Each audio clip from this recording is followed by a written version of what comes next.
નમસ્કાર વિદ્યાર્થી મિત્રો, ફરીથી તમારું સ્વાગત છે આપણી યુટ્યુબ ચેનલ ઉપર. અને છેલ્લા લેક્ચરની અંદર એટલે કે લેક્ચર નંબર 3ની અંદર આપણે બે ઇમ્પોર્ટન્ટ થિયરીની વાત કરી.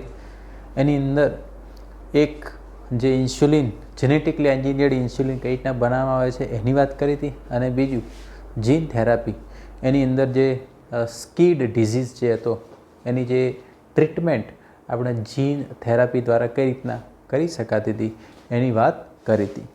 આજે આપણે આ લેક્ચરની અંદર આણ્વિક નિદાન મોલેક્યુલર ડાયગ્નોસિસની વાત કરવાની છે. દેખો, આણ્વિક નિદાન, ઓકે. આણ્વિક એટલે કુછ મોલેક્યુલર. આણ્વિકનો મતલબ શું થાય? મોલિક્યુલ્સ, અણુઓ. એના દ્વારા એનાલિસિસ કરવાની પદ્ધતિને શું કહેવાય? આણ્વીય નિદાન કહેવાય. શું કહેવામાં આવે? આણ્વીય નિદાન. એટલે એની અંદર આણ્વિક નિદાનની અંદર આપણે કોઈ પણ ડીએનએ હોય, આરએનએ હોય કે પછી પ્રોટીન હોય, એનું એનાલિસિસ કરવાનું છે. એને કહેવાય આણ્વિક નિદાન. ઓકે. હવે આપણે કોઈ પણ રોગ જે છે એની ટ્રીટમેન્ટ કરવી હોય, બરાબર છે, તો પહેલાં એ રોગ કયો છે એ તો ઓળખવો પડે ને. ઓકે. તે નિદાન કહેવાય. શું કહેવાય? નિદાન. ઓકે. હવે નોર્મલી આપણને કોઈ પણ રોગ થાય છે, બરાબર, એના માટે જવાબદાર કોણ હોઈ શકે? કે જે પણ રોગકારકો હોય. રોગકારકો કોણ હોઈ શકે? અરે કે ફૂગ હોય, વાયરસ છે, બેક્ટેરિયા છે. નોર્મલી આ બધા રોગકારકો છે જેનાથી આપણને અલગ અલગ પ્રકારના રોગો થતા હોય. જેમ કે કોરોના વાયરસ, કોરોના રોગ જે છે વાયરલ ડિઝીઝ છે. કેવો છે? Viral disease. એ એના કારણે થાય છે. એની અંદર પણ આણ્વિક નિદાનનો ઉપયોગ થાય છે. હવે કઈ રીતે થાય છે, શું રીતે થાય છે, ચલો હવે આની અંદર કોન્સેપ્ચ્યુઅલી વાત કરવામાં આવે તો આપણે કોઈ પણ રોગ હોય, બરાબર છે, એ નોર્મલી કેવું થતું હોય કે આપણી અંદર કોઈ પણ રોગ જે છે એક એના લક્ષણો દેખાય એટલે આપણને ખ્યાલ આવે કે આપણને કંઈક રોગ થયો છે. જ્યાં સુધી આપણને એના લક્ષણો જ ના દેખાય, એના લક્ષણો શરીરમાં ના જોવા મળે ત્યાં સુધી આપણને કેવું લાગે કે આપણું શરીર એકદમ સ્વસ્થ છે. છતાં પણ એવું બની શકે કે એ રોગકારક આપણા શરીરમાં હાજર હોઈ શકે છે. અત્યારે કોરોનાની અંદર કેવું એવું થઈ રહ્યું છે, ઓકે, કે એને ઇન્ફેક્શનના ઘણા સમય પછી એનો ખ્યાલ આવે છે, જ્યારે એના લક્ષણો દેખાવાના ચાલુ થાય ત્યારે. પણ આ મેથડ કેવી છે? Molecular diagnosis. ભલે રોગના લક્ષણો ના હોય છતાં પણ એનું એનાલિસિસ કરી શકાય છે, એનું ડાયગ્નોઝ એને પકડી પાડી શકાય છે. તો અર્લિયર જેટલું વહેલું નિદાન થાય એટલી જ એની સારવાર પણ કેવી થાય? ઝડપથી થાય. પણ એ જ વસ્તુ છે. ઓકે. હવે દેખો, આપણે કોઈ પણ નોર્મલી જે પણ રોગકારકો જે છે, બરાબર, એનું ઇન્ફેક્શન આપણને થયું, બરાબર, જ્યારે કોઈ પણ લક્ષણો હોય તો એના એનાલિસિસ માટે એક તો શું થાય કે ભાઈ આપણે ડૉક્ટર જોડે જઈએ એટલે ડૉક્ટર આપણને પૂછે કે ભાઈ શું થાય છે? એટલે કે તાવ આવે છે, માથું દુખે છે, શરદી છે, બરાબર, પેટમાં દુખાય છે. એટલે ડૉક્ટર આનું એનાલિસિસ કરે કે આ બધા લક્ષણો છે તો આ પ્રકારનો પ્રોબ્લેમ હોઈ શકે છે. ઓકે. એનાથી વધારે શું કરે? તો કોઈ પણ રોગ જે છે એનાલિસિસ માટે રોગ દેહ ધર્મ વિદ્યાનો ઉપયોગ થાય કે ભાઈ કયા પ્રકારના લક્ષણો શરીરમાં જોવા મળે છે, તમારી ફિઝિયોલોજીમાં ચેન્જીસ કરી રહ્યા છે. ઓકે. બીજું કે તમારું જે યુરિનનું એનાલિસિસ થાય, બરાબર, જેમ કે પીળીઓ થાય તો યુરિનનું એનાલિસિસ થાય. ઓકે. એવી જ રીતના તમારું જે બ્લડ જે છે એનું એનાલિસિસ થાય. એટલે કદાચ જરૂર પડે તો મૂત્ર વિશ્લેષણની પ્રોસેસ કરવામાં આવે, એનાથી ખ્યાલ આવી જાય અમુક રોગોની, બરાબર. ઘણીવાર સીરમ જે છે એનું વિશ્લેષણ કરવામાં આવે. સીરમ એટલે ક્યાં હોય? એ લોહીમાં હોય. ક્યાં હોય? ટૂંકમાં લોહીનું એનાલિસિસ. એનાથી પણ ખ્યાલ આવે. બ્લડ રિપોર્ટ કરાવો એટલે શું પ્રોબ્લેમ છે એનું એનાલિસિસ થઈ શકે છે. ઓકે. અને બીજા કોઈ ફર્ધર પર્ટિક્યુલર ટેસ્ટ, પણ જનરલી આવું થતું હોય છે. ઓકે, હવે એની અંદર આપણે ખાસ કરીને આણ્વિક નિદાન કઈ રીતના મદદ કરશે. એટલે આપણે હમણાં જ વાત કરી કે ભાઈ પ્રોબ્લેમ શું થાય છે, આપણી અંદર જ્યારે લક્ષણો દેખાય છે, શું થાય છે, રોગના લક્ષણો દેખાય છે ત્યારે આપણે ડૉક્ટર જોડે જઈએ છીએ, બરાબર છે. પણ આપણે એક સિમ્પલ ઉદાહરણ, ધારો કે કેન્સર કેવી બીમારી છે કે એ જે છે એ જ્યારે એના લક્ષણો દેખાવાનું ચાલુ થાય ત્યારે ખ્યાલ આવે, અને નોર્મલી એ વખતે એ કંઈક અલગ જ સ્ટેજમાં એ સમય પહોંચી ગયો, પછી એનું કંટ્રોલ કરવું ખૂબ જ અઘરું છે. પણ ઇનિશિયલ સ્ટેજમાં એ ખ્યાલ આવી જાય, બરાબર છે. લક્ષણો ના દેખાય એના સિવાય પણ આપણે એનાલિસિસ કરી શકીએ તો એને કંટ્રોલમાં લાવી શકાય. જેમ કે HIV ઇન્ફેક્શન છે, બરાબર, શરૂઆતના સ્ટેજ જે છે, ઓકે, હવે ધીરે ધીરે એના સ્ટેજ વધતા જાય તો પછી હાનિકારક છે, એનું પછી કંટ્રોલ થઈ શકતું નથી. ઓકે, તો વહેલું નિદાન એ આની અંદર થઈ શકે છે. લક્ષણો ભલે ના દેખાતા હોય, રોગકારક જે છે આપણા શરીરમાં એની માત્રા ઓછી હોય તો લક્ષણો દેખાય નહીં, પણ ઓછી માત્રામાં પણ આપણે એને પકડી પાડી શકીએ છીએ. ઓકે, એટલે ઘણીવાર કોઈ પણ પ્રકારની વિકૃતિ હોય, મ્યુટેશન થયેલું હોય, એનું એનાલિસિસ કરી શકાય. ઓકે, એના માટે ખાસ કરીને 3 મેથડ અહીંયા એપ્લાય કરવામાં આવે છે. એક છે rDNA ટેકનોલોજી. કઈ પદ્ધતિ તમને ખ્યાલ હશે, rDNA એટલે રિકોમ્બિનન્ટ DNA ટેકનોલોજી, એનો એપ્લિકેશન અહીંયા લેવામાં આવે છે. બીજી એક મેથડ છે PCR, પોલિમરેઝ ચેઇન રિએક્શન. તમને ખ્યાલ છે કોઈ પણ જનીન હોય એને એમ્પ્લિફાય કરવો હોય તો PCRની મદદથી આપણે કરી શકાય છે. આ પ્રોસેસ તો આપણે ડિટેલમાં જોઈએ. અને બીજી એક મેથડ છે ELISA. બીજી એક મેથડ કઈ છે? ELISA. આ બંને વિશે તમે જાણો છો, આ થોડો ટર્મ તમારા માટે નવો છે. એનું પૂરું નામ થાય એન્ઝાઇમ લિંક્ડ ઇમ્યુનો સોર્બન્ટ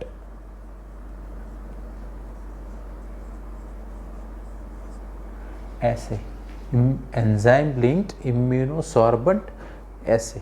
ઓકે, ચાલો હવે આપણે કોઈ પણ પ્રકારનું પ્રાથમિક નિદાન એની રોગ દેહ ધર્મ વિદ્યા જે છે એના આધારે કરતા હોઈએ છીએ. ચાલો સીરમ કસોટી કરીએ, મૂત્ર વિશ્લેષણ કરીએ, એનાથી ખ્યાલ આવે. પણ આપણે થોડું એડવાન્સ બેઝ ઉપર કરવું હોય તો આ બધી ટેકનિકનો ઉપયોગ કરવો પડે. ઓકે, એની અંદર આપણે rDNA ટેકનોલોજી કેવી છે, જે આની અંદર ઉપયોગમાં લેવાતી હોય એવી પદ્ધતિ છે. ઓકે, એની અંદર આપણે સૌથી પહેલાં વાત કરીએ PCRની.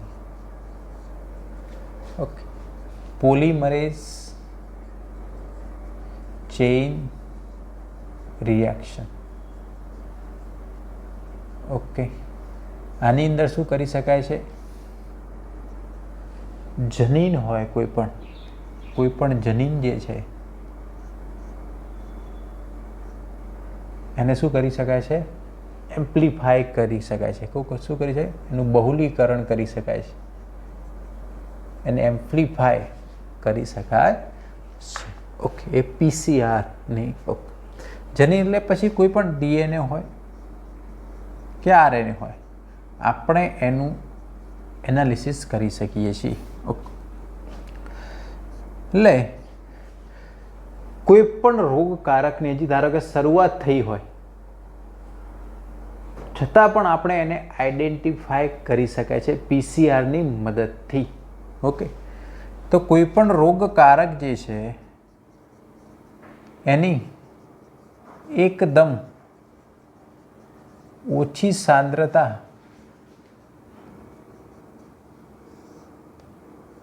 હોય તો પણ આની PCRની મદદથી આપણે શું કરવાનું છે, એના જનીનને એમ્પ્લિફાય કર, જે રોગકારક છે એને એમ્પ્લિફાય કરવાનું છે. એટલે એમ્પ્લિફાય થશે એટલે આપણને ખ્યાલ આવી જશે કે ભાઈ આ પ્રકારનું છે. અત્યારે આજે કોરોનાની અંદર પણ PCR ટેકનોલોજીનો ઉપયોગ થાય છે. ઓકે, કઈ રીતે થાય છે તમને ખ્યાલ છે. ઓકે, 3 સ્ટેપ છે. ઓકે, વિનિસર્ગીકરણ છે, જે શૃંખલાઓ અલગ કરવી, એનલિંગ કરવું, બરાબર છે, અને ફરી પાછું એનું પોલિમરાઇઝેશન કરવું. એ સાયકલ ચાલ્યા કરે, બરાબર છે, પીસીઆર મશીનની અંદર. હવે પીસીઆર જે છે એ કોના એનાલિસિસમાં કામ આવી શકે છે? HIV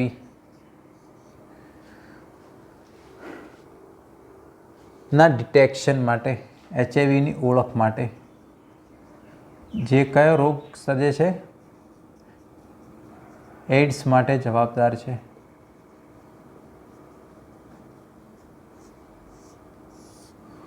ઓકે, એડ્સનું જે રોગ જે છે HIV વાયરસના કારણે થાય છે. તો આની આઈડેન્ટિફિકેશન માટે PCR મેથડનો ઉપયોગ થાય છે. આના માટે સ્પેશિયલી ટેસ્ટ આવે. HIV માટેનો જે ટેસ્ટ આવે એનું નામ છે પાછું એલાઇઝા. શું છે? એલાઇઝા. એલાઇઝા આપણે હમણાં સમજાવીશું. પણ એલાઇઝા કરતાં પહેલાં HIVના એનાલિસિસ માટે એલાઇઝા ટેસ્ટ કરવાનો, પણ એની પહેલાં PCR કરવું પડે. શું કરવું પડે? PCR. ઓકે, તો જ એનું જે તે જનીન છે એને એમ્પ્લિફાય થાય, પછી એનું એનાલિસિસ ઇઝી વેમાં થઈ શકે છે. ઓકે, એનો પર્ટિક્યુલર ટેસ્ટ જે છે SIV. ઓકે, પછી PCR જે છે કે કેન્સર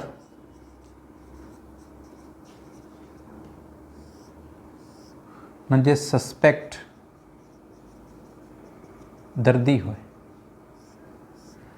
બરાબર, કે કોઈ પણ દર્દી જે છે એની અંદર કેન્સર થવાની શક્યતાઓ કેટલી છે એના આધારે પણ PCR કરવાથી એનું એનાલિસિસ થઈ શકે છે કે ભવિષ્યમાં કોઈ પણ પ્રકારનો કેન્સરની કોઈ પ્રોબ્લેમ રહેશે કે નહીં, એ પણ એનાલિસિસ કરી શકાય છે. ઓકે, બીજું કેન્સર સસ્પેક્ટ પેશન્ટ જે છે એની અંદર જે પણ જનીન જે છે એનું વિકૃતિ પણ ચકાસી શકાય છે.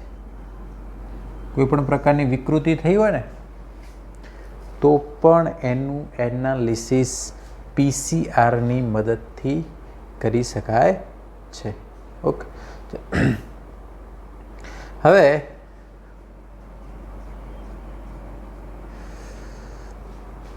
આની અંદર આખું પ્રોબ તમારે ખાસ ધ્યાન રાખવાનું કે મોલિક્યુલર પ્રોબ શું વસ્તુ છે, એનું આખું એનાલિસિસ કઈ રીતના કરી શકાય છે. પ્રોબ શબ્દ જે છે તમે સાંભળ્યો હશે ક્યાંક ને ક્યાંક, કે પ્રોબ જે છે કઈ રીતે કામ કરતા હોય છે. ઓકે, ચાલો પ્રોબનું આપણે સમજાવી દઈએ. આણ્વીય પ્રોબ ઇમ્પોર્ટન્ટ વસ્તુ છે, જે છે આ ટોપિકની અંદર આ જ છે. ઓકે, પ્રોબ જે છે હંમેશા સિંગલ સ્ટ્રેન્ડેડ DNA અથવા RNAના ટુકડા હોય. પ્રોબ શું હોય? સિંગલ સ્ટ્રેન્ડેડ DNA અથવા RNAના ટુકડા હોય, જે રેડિયો લેબલ કરેલા હોય. કેવા હોય? પ્રોબ કોઈ દિવસ ડબલ સ્ટ્રેન્ડેડ હોય નહીં, એટલું તમારે ધ્યાન રાખવાનું. ઓકે, જેમ કે આ પ્રોબ છે, આ એના બેઝિસ છે, પછી DNAનો ટુકડો હોય કે RNAનો હોઈ શકે એઝ અ નાઇટ્રોજન બેઝમાં. ઓકે, તો આ જે છે આ બેઝ જે છે એટલે એ સામે કોઈ DNAનો ટુકડો હોય તો એની સાથે જોડાઈ શકે, સિંગલ સ્ટ્રેન્ડેડ. ઓકે, અને આને ધારો કે રેડિયો લેબલ કરવા કોઈ એક સિક્વન્સ, ધારો કે AT GCA, આ કોઈ એક સિક્વન્સ છે, આને બધા રેડિયો લેબલ કરેલું છે. કેવું છે? Radio label. ઓકે, તો આ પ્રોબ. ચાલો, પછી આનું આખું એનાલિસિસ, બરાબર છે, કઈ રીતના તમારે કરવાનું હોય. ઓકે, જેમ કે એલાઇઝાની મેથડની અંદર પણ આપણે ભણીશું, પણ ફોર એક્ઝામ્પલ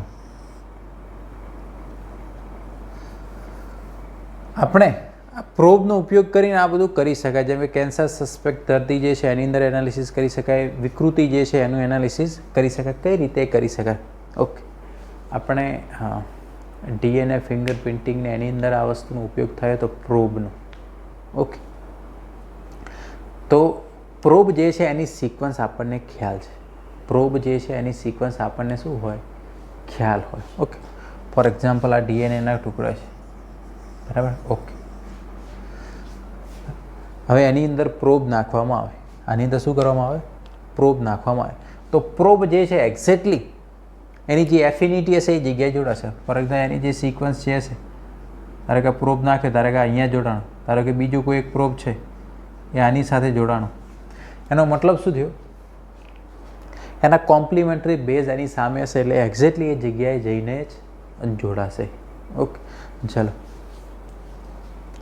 હવે તમે જો, ધારો કે આનાથી પછી એનો ઓટો રેડિયોગ્રાફી કરવાનો, એટલે જ્યાં એ જોડાયા હોય આપણને ખ્યાલ આવી જાય. હવે ધારો કે કોઈ જનીનની અંદર વિકૃતિ થઈ છે, બરાબર, આપણે એનું એનાલિસિસ કરવાનું છે પ્રોબની મદદથી. કઈ રીતના કરી શકશો? હવે ધારો કે જે જનીન છે, ધારો કે આની ઓરિજિનલ સિક્વન્સ જે છે, ફોર એક્ઝામ્પલ આ સિક્વન્સ છે, બરાબર. ઓકે, આપણને ખ્યાલ છે, આપણે એનો પ્રોબ તૈયાર કર્યો. શું કર્યો? પ્રોબ તૈયાર કર્યો. ઓકે, હવે આને આપણે પેલાની અંદર ડીએનએની અંદર નાખશું હાઇબ્રિડાઇઝેશન માટે. કોના માટે? હાઇબ્રિડાઇઝેશન માટે. ઓકે, જો જનીન વિકૃત નહીં થયો હોય તો એની જે કોમ્પ્લિમેન્ટરી હશે એની સામે એ જોડાઈ જશે. એનો જે કોમ્પ્લિમેન્ટરી જીન હશે એની સામે એ જોડાઈ જશે. પણ ધારો કે આપણે જે એનાલિસિસ કરવા માગીએ ત્યાં ધારો કે મ્યુટેશન થઈ ગયું છે. શું થઈ ગયું છે? મ્યુટેશન, બરાબર. ફોર એક્ઝામ્પલ એની જે કોમ્પ્લિમેન્ટરી છે સામે અહીંયા ધારો કે કોઈ પણ પ્રકારનું મ્યુટેશન થઈ ગયું છે, તો પ્રોબ જે છે એની સામે જોડાશે નહીં. અને એ નહીં જોડાય તો પછી ઓટો રેડિયોગ્રાફીમાં દેખાશે નહીં. તો આનો મતલબ શું થયો? કે આપણે એનું એનાલિસિસ કરી શકીએ છીએ. મ્યુટેશન, કેન્સર સસ્પેક્ટ જે પેશન્ટ હોય એની અંદર એને એનાલિસિસ કરી શકાય છે. જનીન વિકૃતિનું પણ એનાલિસિસ કરી શકાય છે. તો આણ્વીય પ્રોબ જે છે એનું અલગ અલગ જગ્યાએ આ રીતના પછી આપણે મેઇન ટેકનિક કઈ વપરાય? Auto radiography.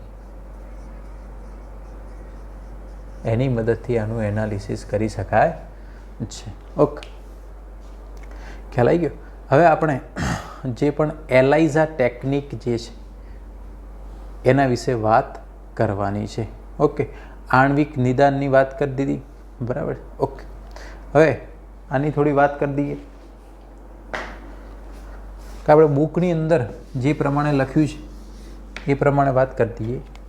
ઓકે, કે ભાઈ આપણે પ્રોબ વિશે સમજાય ને એ બુકની અંદર કઈ રીતના લખેલું છે કે એક શૃંખલામાં ડીએનએ અથવા તો આરએનએ સાથે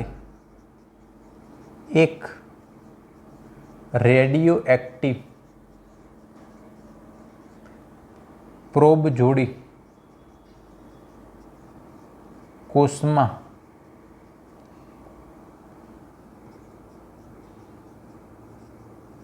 ક્લોનમાં તેના પૂરક ડીએનએ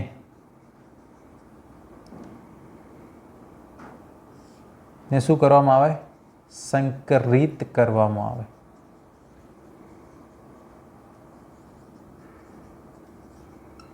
ખ્યાલ આવે છે? ભાઈ એ જ વસ્તુ આપણે અહીંયા કીધું. સિંગલ સ્ટ્રેન્ડેડ ડીએનએ અથવા આરએનએ સાથે એક રેડિયો એક્ટિવ પ્રોબ જોડવામાં આવે, બરાબર છે. હવે સિંગલ સ્ટ્રેન્ડેડ ડીએનએ અથવા આરએનએ એની સાથે એક રેડિયો એક્ટિવ પ્રોબ જોડવામાં આવે અને કોષમાં તેના ક્લોનમાં એના પૂરક ડીએનએ સંકલિત કરવામાં આવે, એનું હાઇબ્રિડાઇઝેશન કરવામાં આવશે. ઓકે, આ રીતના જો હાઇબ્રિડાઇઝેશન થશે તો કે ભાઈ બરાબર છે, કોઈ પ્રોબ્લેમ છે નહીં. હાઇબ્રિડાઇઝેશન નહીં થાય તો કે ભાઈ એનું જે આપણે પ્રોબ તૈયાર કર્યો હતો ઓટો રેડિયોગ્રાફીમાં પછી ખ્યાલ આવી જશે કે ભાઈ ક્લોનમાં વિકૃતિ છે કે આપણે સિમ્પલ જ ઉદાહરણ આપીને આ સિક્વન્સ છે પર્ટિક્યુલર જનીનની, એનો પ્રોબ તૈયાર કર્યો, પ્રોબને નાખવામાં આવશે તો પ્રોબ તો એક્ઝેક્ટલી એની જગ્યા જે છે કોમ્પ્લિમેન્ટરી ત્યાં જઈને જ જોડાવાનું, પણ એ વિકૃત થઈ ગયું છે, બરાબર. અથવા વિકૃત થયેલો હશે તો આપણને ખ્યાલ આવી જશે, પછી રેડિયો એક્ટિવિટીમાં એમાં દેખાશે નહીં, કારણ કે પ્રોબ પછી જોડાય જ ના હોય તો એ દેખાય નહીં, એનું બેઝ પેરિંગ થયું ના હોય, હાઇબ્રિડાઇઝેશન થયું ના. ઓકે, ચાલો હવે આપણે વાત કરીએ એલાઇઝાની. ઓકે, બુકની અંદર એલાઇઝા વિશે થોડુંક જ આપેલું છે, પણ આપણે જોઈ લઈએ કે એલાઇઝા શું છે.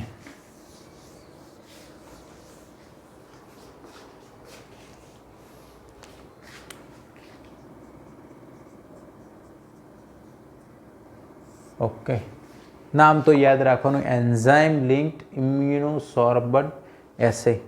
મેઇન આ કયા સિદ્ધાંત ઉપર કામ કરે છે એ તમારે જોવાનું છે. એન્ટીજન, એન્ટીબોડી, આંતરક્રિયા સિદ્ધાંત ઉપર કામ કરે છે.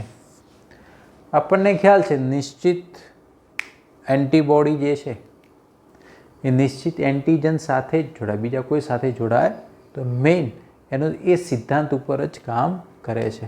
ઓકે, એલાઇઝાની અંદર આખી સ્ટેપ બાય સ્ટેપ પ્રોસેસ કરવામાં આવે છે. તમે જોશો એન્ઝાઇમ એટલે ઉત્સેચક, લિંક્ડ એટલે જોડાવો, ઇમ્યુનો સોર્બન્ટ, એસે એટલે એનાલિસિસ, આખી પ્રોસેસ છે. ઓકે, એની અંદર શું કરવાના, ફોર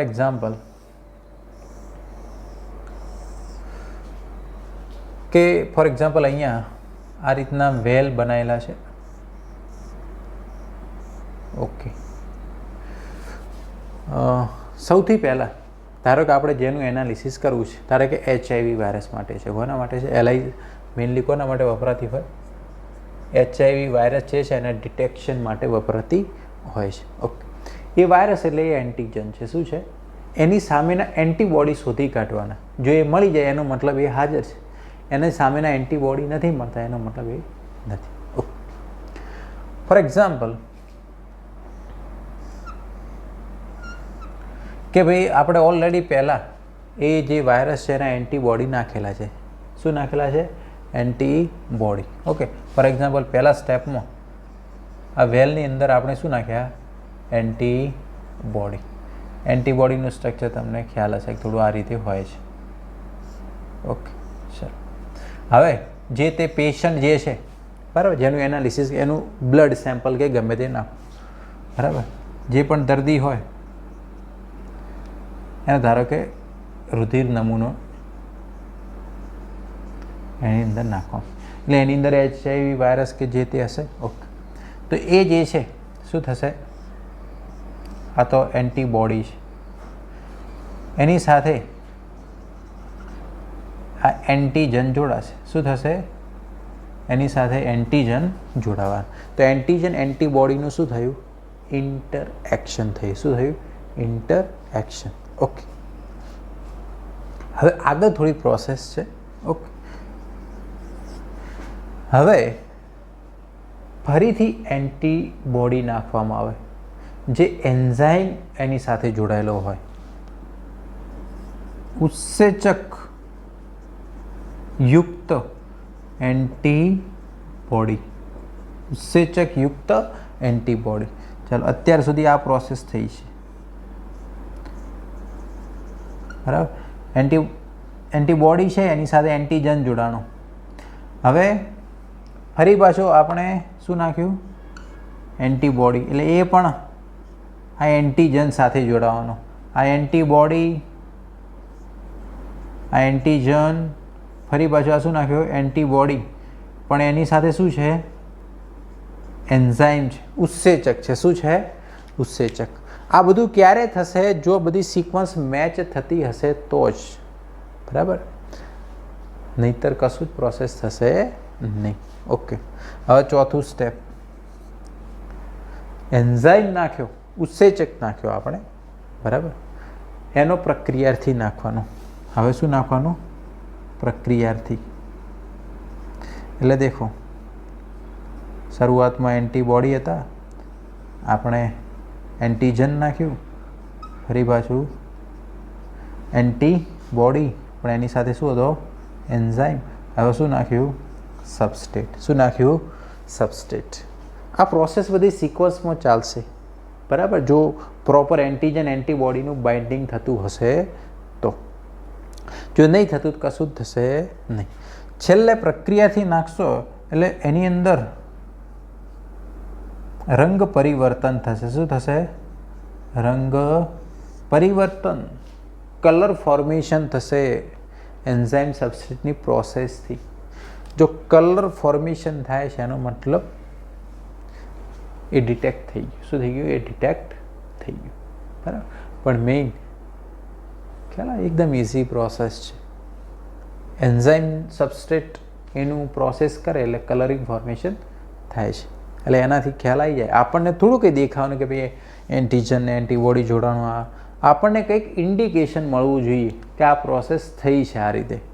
કલર ફોર્મેશન થશે એટલે આપણને ઇન્ડિકેશન મળી ગયું કે હા એન્ટીજન ને એન્ટીબોડી જોડાણા છે. આપણે વધારે એની માથા ગોઠવું પડવાનું નહીં. તો આપણને ઇન્ડિકેશન મળી જાય અહીંયા કલરિંગ ફોર્મેશન કે ભાઈ જે પણ કલર મળ્યો હોય બ્લુ. ઓકે, તો એનું ડિટેક્શન આ રીતે થઈ જતું હોય છે. તો આ છે એલાઇઝા, એન્ઝાઇમ લિંક્ડ ઇમ્યુનોસોર્બન્ટ એસે. ઓકે, તો આ બધી મેથડ છે જેમાં આરડીએનએ ટેકનોલોજી જે છે, પીસીઆર છે અને એલાઇઝા જે મોલિક્યુલર ડાયગ્નોસિસ, બરાબર છે. આપણે આણ્વીય નિદાન જે છે, કોઈ પણ રોગ જે છે એનું વહેલું એનાલિસિસ કરી શકાય છે અને રોગ જે છે એનાથી બચી શકાય છે. તો આનું આટલું મહત્ત્વ છે. આપણે હવે થોડાક આ જે ચેપ્ટર જે છે એને રિલેટેડ એમસીક્યુ પણ આજે આપણે થોડા રિવાઇઝ કરવાના છે. તો એ આપણે જોઈ લઈએ હવે કે એમસીક્યુ વિશે.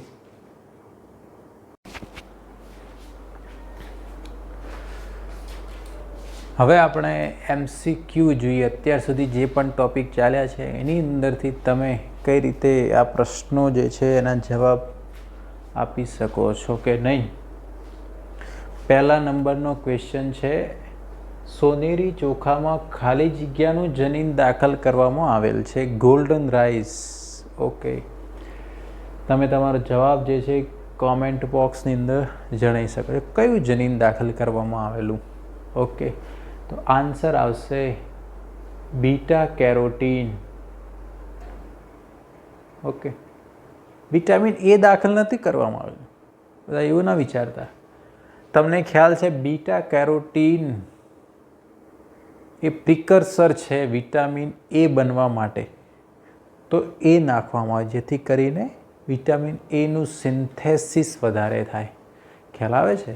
એટલે કંઈ એ નથી નાખવામાં આવ્યું, પણ એનું જે પ્રિકર્સર છે એ નાખવામાં આવેલું છે. ઓકે, નિષ્ક્રિય ઇન્સ્યુલિનમાંથી સક્રિય ઇન્સ્યુલિન બનાવવા માટે ખાલી જગ્યા દૂર કરવું પડે. ઇનએક્ટિવ ઇન્સ્યુલિન હોય એને એક્ટિવ કરવા માટે. ઓકે, કઈ ચેઇન દૂર કરવામાં આવશે? C chain. તમને ખ્યાલ છે એમાં એ ચેઇન હોય જેમાં 21 એમિનો એસિડ હોય. ઓકે, બી ચેઇન હોય જેમાં 30 એમિનો એસિડ હોય અને સી ચેઇન હોય જેમાં 33 એમિનો એસિડ. એ ઇનએક્ટિવેશનમાં હોય. શેમાં હોય? ઓકે, તો એની અંદર આ એક્સ્ટ્રા સ્ટ્રેચ છે એને દૂર કરવી પડે પછી એક્ટિવ ફોર્મમાં થાય. C chain. બીટી ટોક્સિન જે છે ક્રાય પ્રોટીન કીટકોને કઈ રીતે મારે છે? તો તમને ખ્યાલ હશે કે એના અન્નમાર્ગ જે છે એના મધ્યાંત્રના જે અતિચ્છદીય કોષો જે છે એમાં છિદ્રો ઉત્પન્ન કરે. અતિચ્છદીય કોષોની અંદર શું ઉત્પન્ન કરે? છિદ્રો ઉત્પન્ન કરે, કોષોને મારી નાખે છે. એના કારણે એનું મૃત્યુ થાય છે. નિષ્ક્રિય ક્રાયજીનને ખાલી જગ્યા પરિબળ સક્રિયતામાં ફેરવે છે. હવે દેખો, બેક્ટેરિયા હોય એની અંદર ક્રાયપ્રોટીન બને છે, બીટી, બેસિલસ થુલેન્જીનેસિસ, પણ એની અંદર એની ઇફેક્ટ થતી નથી. કેમ? કારણ કે એ એસિડિક પીએચમાં રહેવાવાળો છે. એમાં એસિડિક, મોટાભાગના બેક્ટેરિયા એસિડિકમાં રહેતા હોય, પણ આને એક્ટિવેશન થવા માટે આલ્કલાઇન પીએચ જરૂર પડે. તો આલ્કલાઇન પીએચ જે છે, બેઝિક પીએચ, આ એક એવું પરિબળ છે જે નિષ્ક્રિય ક્રાય પ્રોટીન જે છે એને સક્રિયતામાં ફેરવે છે. એમાં ફેરવે, એક્ટિવેશનની અંદર ફેરવે છે. ઓકે, ખ્યાલ આવી ગયો. આલ્કલાઇન પીએચ જરૂરી છે, અને જે એના કીટકોનો જે ગટ જે છે એની અંદર એને પીએચ મળી રહે છે. બ્રાસિકા નેપસ દ્વારા ખાલી જગ્યા ઉત્પન્ન કરવામાં આવેલ છે. બ્રાસિકા નેપસ વાત કરેલી છે આપણે. એના દ્વારા હિરુડીન ઉત્પાદન કરવામાં. હિરુડીન શું છે તમને ખ્યાલ છે કે જે જળો હોય આપણે એને શું કહેવાય? હિરુડિનારિયા. ઓકે, બ્લડ ક્લોટિંગ એજન્ટ છે. કેવો છે? Okay, anti blood clotting agent. જેમ આપણી અંદર હિપેરિન હોય, આપણી અંદર શું છે? હિપેરિન. એમ આ જળોની અંદર શું હોય? હિરુડિનારિયા હોય. એન્ટી બ્લડ ક્લોટિંગ એજન્ટ છે. તો એ હિરુડીન જે છે એના માટે આવે ને જળો જે છે, લીચ, એને તો કંઈ મારવા ના હોય વારંવાર. શું કરવાનું? આમાંથી એનો જે જનીન હતો હિરુડીન બનાવવાવાળો, એને બ્રાસિકા નેપસ પ્લાન્ટની અંદર દાખલ કરી દીધો, ને પછી એના બીજની અંદરથી હિરુડીન અલગ કરવામાં આવ્યું. ઓકે ઓકે, જોડકા જોડવાના છે. ફ્લેવર શેવર છે, કીટ પ્રતિરોધક છે, એલાઇઝા છે, સ્કીડ છે. ઓકે, ફ્લેવર શેવર જે છે ટોમેટોની વાત કરેલી છે. કોની વાત કરેલી છે? Flavr Savr tomato. આપણે વાત કરી હતી દેશી ટામેટા અને જે મોડિફાઈડ ટોમેટાની. ઓકે, એની અંદર જે સેલ વોલ ટિગ્રેટિંગ એન્ઝાઇમ જે છે, બીટા કેલેક્ટો યુરેનોઝ, એનું પ્રોડક્શન અટકાવી દેવામાં આવે છે, જેથી કરીને ટ્રાન્સપોર્ટેશનમાં એની સેલ્ફ લાઈફમાં વધારો થયો. ઓકે, કીટ પ્રતિરોધક. ચલો ભાઈ, બીટી કોટન, એલાઇઝા હમણાં જ જોયું ભાઈ. Antigen antibody interaction, SCID, severe combined immunodeficiency disorder, ADA, adenosine deaminase. Okay, સ્કીડની અંદર વપરાયેલ વાહક કયો વેક્ટર યુઝ કર્યો હતો આપણે? Retrovirus.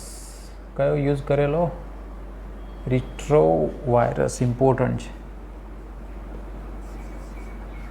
Okay, SCID, severe combined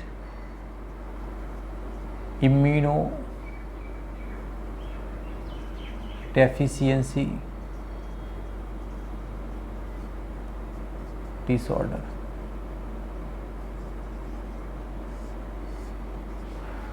okay, combined disorder છે. કમ્બાઇન્ડ શા માટે? કારણ કે એની અંદર ટી સેલ અને બી સેલ બંનેને ઇફેક્ટ થાય છે. કમ્બાઇન્ડ એટલા માટે કીધું કારણ કે આ બંને સેલ જે છે એના બનવા માટે એડીએ એન્ઝાઇમ જરૂરી છે, અને એનો જનીન ડિફેક્ટ થઈ જાય છે, એટલે આ પ્રોબ્લેમ થાય છે. Cry2AB અને Cry1AB ખાલી જગ્યાથી રક્ષણ આપે છે. ઓહ, ઓકે, 3 હતા. Cry1AB, Cry1AC, Cry2AB.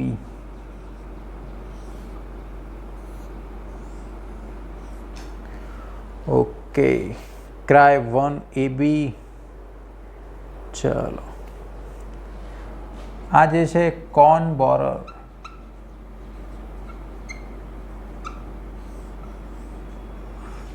એની અંદર જવાબદાર છે કોર્ન બોરર. એટલે તમને ખ્યાલ હશે, આ બંને કોટન બોલવોર્મ્સ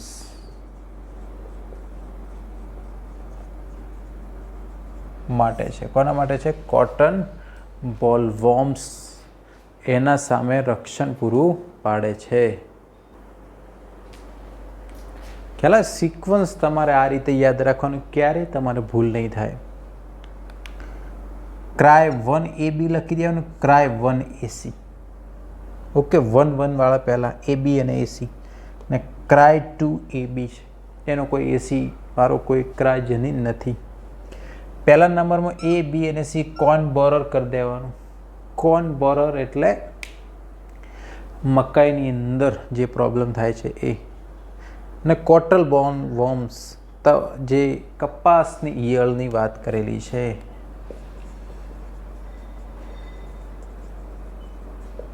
ખ્યાલ આવી ગયો? આ રીતના તમે આ 3 યાદ રાખશો તો લગભગ ક્યારે પ્રોબ્લેમ થશે નહીં.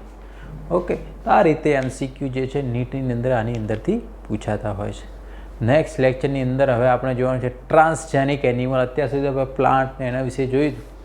હવે આપણે એનિમલ્સ એવા તૈયાર કરવાના છે, ટ્રાન્સજેનિક એનિમલ્સ.